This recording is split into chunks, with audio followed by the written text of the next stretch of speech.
तर आपण पुढची बातमी राजकीय गोटातली पाहतोय।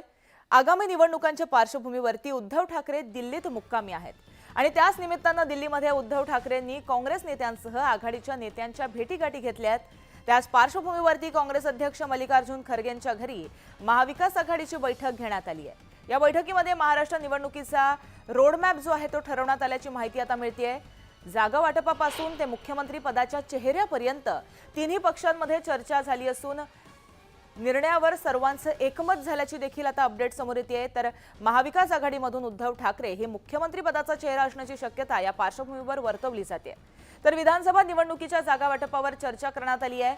महाविकास आघाडीत काँग्रेस जास्तीत जास्त जागा लढवेल, त्यानंतर शिवसेना उभाठा दुसऱ्या क्रमांकावर असणार आहे आणि त्यानंतर राष्ट्रवादी शरदचंद्र पवार पक्ष जो आहे तो तिसऱ्या क्रमांकावर निवडणूक लढवणार आहे।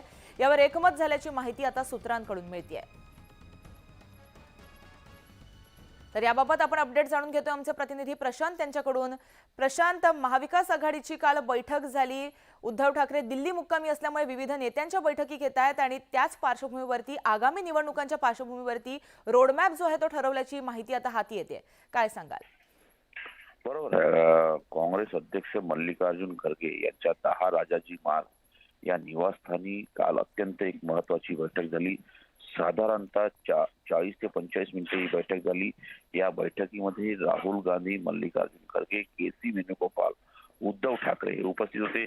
या बैठकीनंतर शरद पवार आणि उद्धव ठाकरे यांची 1 to 1 मीटिंग झाली आणि यातून काही महत्वाच्या घडामोडी पुढे आलेल्या आहेत। त्यामध्ये महाराष्ट्राबाबत विधानसभा निवडणुकीचा रोडमॅप निश्चितपणे महाविकास आघाडीने ठरवला आहे। जागा वाटपापासून ते मुख्यमंत्रीच्या चेहऱ्यापर्यंत तिन्ही पक्षांमध्ये जवळपास एकमत झाल्याची सूत्रांची माहिती आहे।